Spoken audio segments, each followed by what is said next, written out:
don't know.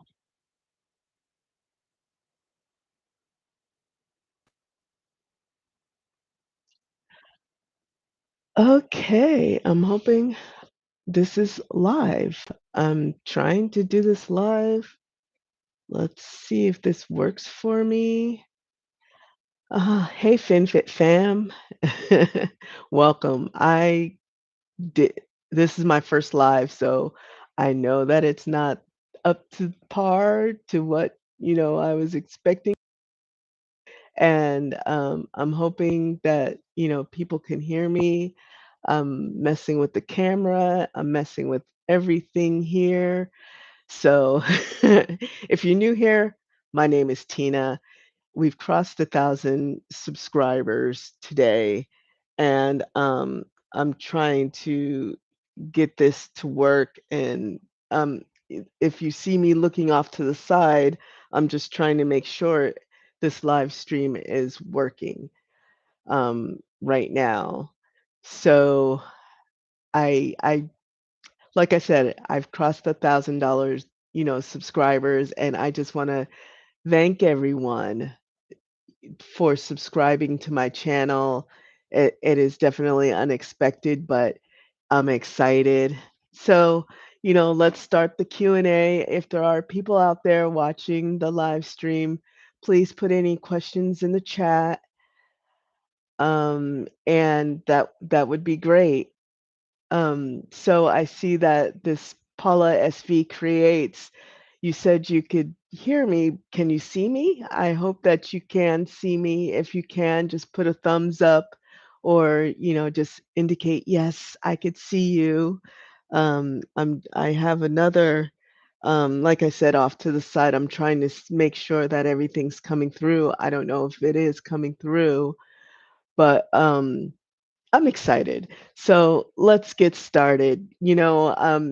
I wasn't expecting too many people to show up for my first live because, I've only got 1,000 subscribers and I'm pretty new to this. But, I'm hoping this is going to help grow my channel and grow my followers to the FinFit fam.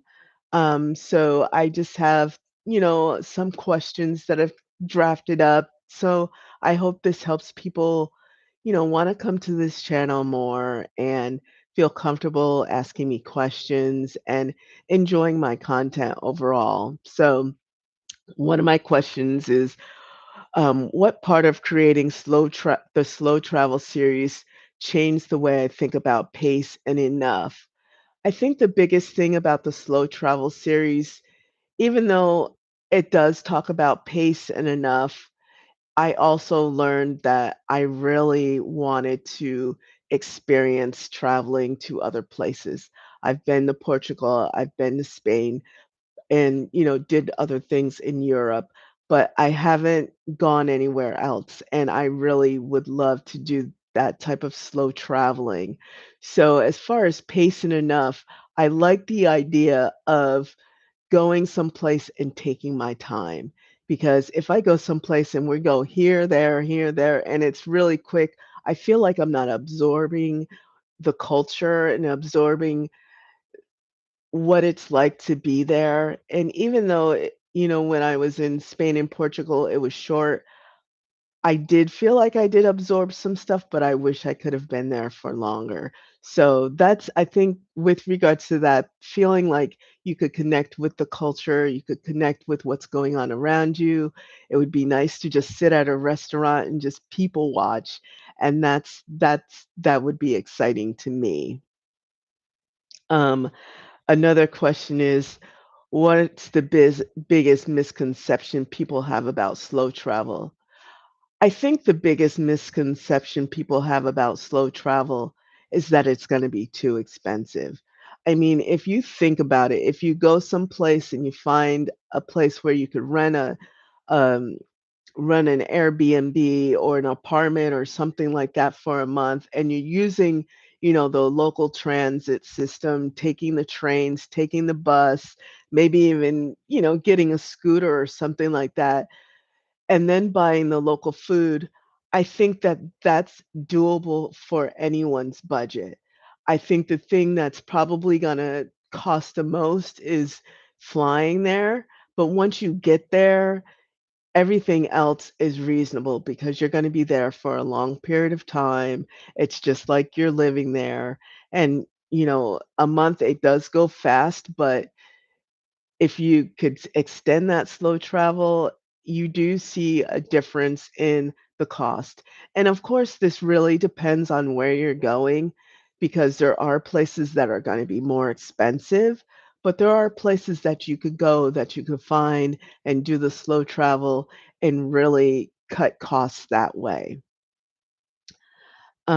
So I really like that. So I so let's see. Let's find another question. Okay, if someone wanted to try slow travel without leaving home, what's one habit they could start practicing? I think if you wanted to do slow travel at home, maybe find places in your area that you haven't explored. Or even going someplace that's maybe an hour or two outside of where you live and just find I don't know, feel like a local in that area. Just go there, maybe go to a coffee shop, sit there. I think slow travel is all about slowing down. And if you go someplace, don't feel like you have to go here, there, and everywhere. Just really try to feel like you live there, connect with the people that are around, just talking to people. And those are the type of things that I think if you do it, without leaving home, without leaving wherever you live, I think that's one habit that you could start practicing that will help. And then, I mean, I think that slow travel, just the idea of going to some other place outside of where you live. I live in the United States. So if you go outside of the United States, it can be stressful. It could be daunting. There's a lot of stuff that you have to make sure you have such as your passport, such as, having different things together, to be able to do those things. But once you get through that step and once you really start saying, "Okay, I could do this," and start exploring that, I think you will feel a lot more comfortable with doing those things. So, I'm excited. Oh, goodness. So, thank you everyone that's joined. Let me continue on with some of my questions. Now, before I started the slow travel series, I started talking about balance fire and how does slow travel connect with the idea of balance fire. So, fire in of itself is financial independence, retire early. Now, with a lot of people who are part of the FIRE movement, it's about cutting costs everywhere, left, right, and center, and really focusing on the core necessities. So you don't even do, you're cutting everything out. So you're not doing, going out to dinner with your partner or your spouse. You're not doing adventures with your kids. It's really cutting everything down to the core. But what I like about Balance Fire is you're gonna include those special pick those things that you truly love and keep them. And so with Balance Fire, yes, you're gonna save your money. Yes, you're gonna invest. Yes, you're gonna do those things, but you're also within your budget, within how much money you're making sure to include and save for those things that you like. And so slow travel, I think, incorporates into the Balance Fire because travel could be one of the things that excites you or that you're excited about. So that's one of the things that you start saving for and budgeting for. And I think how balance fire and that works is because if those are some of the key things that excite you, then you're going to keep those things and you're going to work towards those things.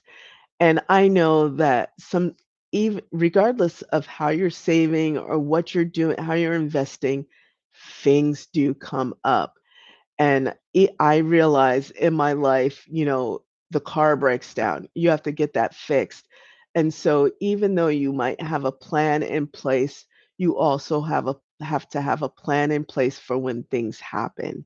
And even if those things happen, you also have to be okay with what if things happen and you're still on your journey to balance fire, you haven't completely gotten to where you are wanting to be, understanding that setbacks are there and it is okay.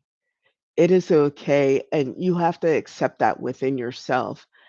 And a lot of the conversations that I have on my channel is just really getting in touch with you, getting in touch with yourself and how you deal with money. Money is an it's an emotional aspect of your life, but it's also a tool. It's a tool for you to use to do the things that you love and that you like. And once you realize that, and once you start developing that muscle, that's the thing that's going to get you to do the things that you enjoy and that you love. So what is the biggest mindset shift people need before balance fire starts to feel possible? I think just kind of what I just talked about. I think the biggest mindset shift that people have to realize is that money is a tool. Yes, there is a lot of emotion associated with money because as a youth, you grow up with your family, your parents are talking about money. There's a lot of different things that you kind of have to break down and kind of work out within yourself. So you have to kind of get to a point in your life and kind of create a mindset that money is going to be a tool to get you to where you need to be. And yes, you're going to have setbacks. I mean, not that you have to have setbacks, but that's kind of part of the par with the course as far as money stuff happens. Everything's not going to be perfect, and it's not about perfection. It's about really knowing that you're continuing the journey when those setbacks happen. You're continuing the journey. You're really investing in yourself and investing in the things that you want to create. And so I think that's the biggest mindset shift that you need to have is that things are going to happen and that you continue on the journey that's going to get you to where you want to go. So I hope that helps. And, like I said, I wasn't expecting a lot of people, and I'm glad for the few people that are on that are there and chatting. And um, so I do appreciate that. And let's see, I have some more questions. Let's see. What's one small step someone could take this month to move toward balanced fire? I think one small step someone could take this month is really, I think the first piece is to know your worth. And what that means is, okay, how much income are you bringing in? How much do you have invested? Do you have a 401k? Do you have a Roth IRA or an IRA? Do you own a home? And putting all those numbers out there and determining, okay, where do you first stand? And then from there, you could grow from there. Once you know how much you're bringing in, you need to know how much you're putting out, and from there, you determine, can I can I put away $100 a month, either to into a savings account or an investment account? Developing an emergency fund is, I think, an important thing because, like I said, things happen. And so, if you have an emergency fund that you've started and that you're working towards, that is there to help you whenever those things do happen. Like I said, car breaks down, you have to put money out. I think a lot of the articles or a lot of the information out there, they're saying that most Americans don't even have $1,000 saved for when things happen. And so that means you have to rely on credit. So trying to get out of that cycle of being in debt, paying credit cards companies, those credit card companies make billions, I'm saying millions, they make billions of dollars off of you every day. Why not make those billions yourself? If you're using a credit card, work towards trying to pay it off every month. Yes, like I said, things happen and you might have to put an expense on the credit card if it's a needed thing, but that's okay. you know, like I said, life happens. And so if those things do happen, work towards paying off your debt and work towards creating an emergency fund and work towards investing. If you don't have an investment account with regards to Balance Fire, I think besides having a retirement account, those are some of the key things that you need for Balance Fire. You don't have to get all those things all at once, which is good. Hello, I have some more people joining, so hello. Those are things that you don't necessarily have to have all at once, but create a plan and start working towards those things. So, working towards paying off your debt, working towards creating a savings account, working towards having an investment account, as well as having a retirement account. Those are some of the key things that you need for Balance Fire that's going to get you to being able to live the life that you want to design as opposed to living on default. Okay, let's see. Another question I have here, and if anybody has any questions, please put it in the chat. I don't mind being able to answer any questions you have. I do, like I said at the beginning, I do have some canned questions here that I wanted to go over and stuff like that. And of course, be respectful in the questions and in the chat. So what inspired me to start FinFit and how has that shaped the way I teach money and life design? So I started FinFit for the biggest reason is because for myself, because there was a lot of stuff that, took me a long time to learn from a financial perspective with my money. Um, Realizing that credit card companies made billions, a lot of money off of me personally, and I know that they're making a lot of money off of everyone else that's out there. And getting to a point to say that I don't want to have credit, I wanna be able to pay things off. I wanna be able to have money in the bank, have investments, have things saved up. Like I said, it's a process. It's not all gonna happen all at once. And I think having some grace with yourself to know that when those setbacks happen, it's okay. And creating FinFit was one of those things that I could be there to support anyone else on their journey of really learning about money, learning about themselves and how money is integrated in their lives, and then designing the life they want for themselves and their family. So that's I think the biggest key thing that inspired me to create FinFit. Let's see. I do have a question.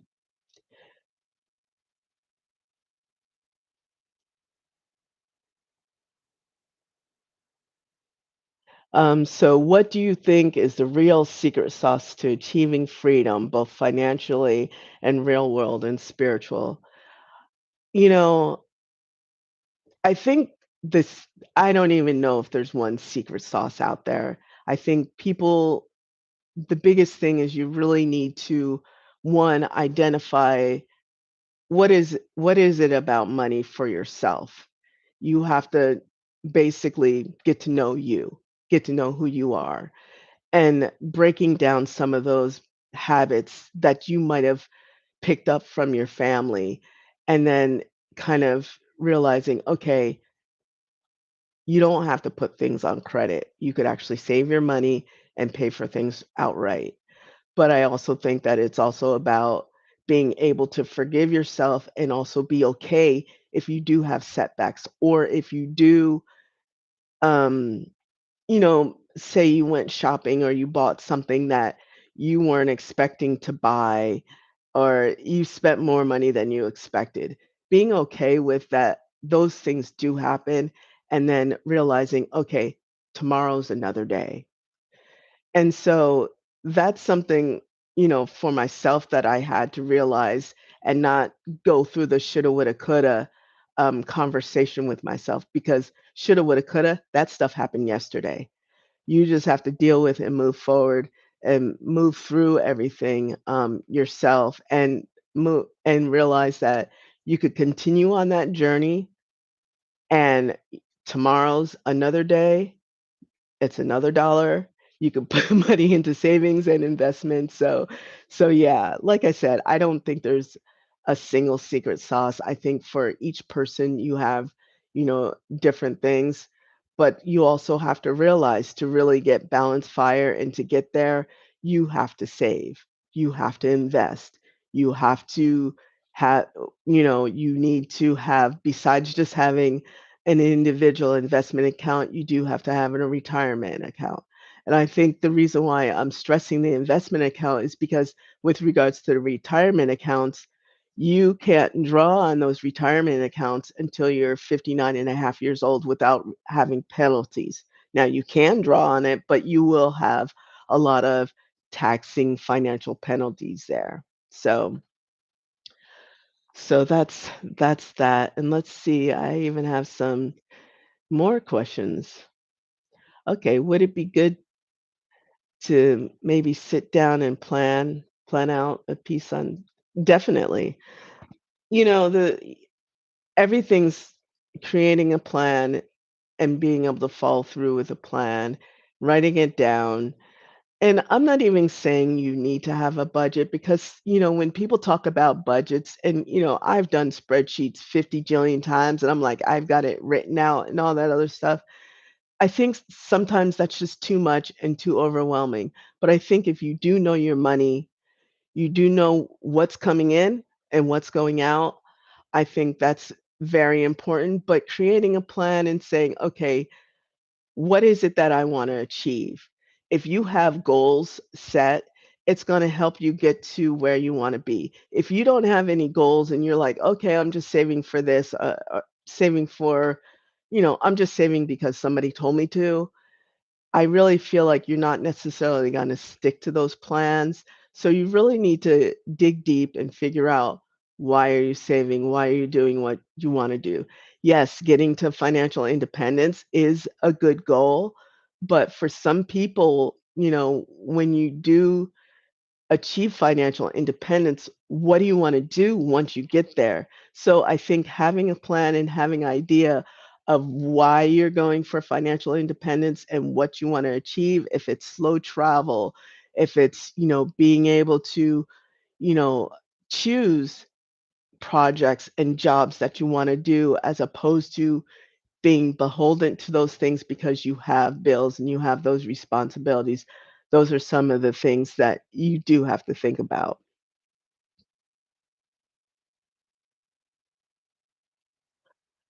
For someone in the UK, I live in the US, so I don't know all the workings of the UK as far as investing, but I do know there are investments ideas for people who live in other countries. I mean, even here in the US, I could invest in European stock. I could invest in Japanese stock. There's all this other stuff that you could invest in. But I think the for me, how I started is learn it, you really have to sit down and figure things out and it's through trial and error. You're not gonna make $1,000,000 tomorrow. I when I first started my investment journey, I invested in, some stocks and some things that I, lost money, but you don't want to start big. You don't want to invest, okay, here's $10,000. Let's invest it in this one particular company. You want to be able to diversify and invest in a lot of different things that is out there on the market and definitely do your research. Don't there's no one quick win, one quick way of getting your monies. You have to diversify. And if someone says to you, hey, you're going to get $1,000,000 if you give me this, don't believe them. You do need to do your research and you do need to really get an understanding of the market. And I know it can be kind of scary and it can be crazy. And I mean, this is my first Q&A, and there are books that I've read, and I'm, like, blanking on what some of those books. I think the Boglehead Guides, for me, was a really good book for me to read when I started investing, and I think it would apply to anyone that anyone living in any country, if you read it, it does break down, some ways to invest and how to invest and those type of things. So, I really think it's a learning journey for people. And yes, there are some people who hire financial advisors and all that other stuff to do that, but you can do it on your own.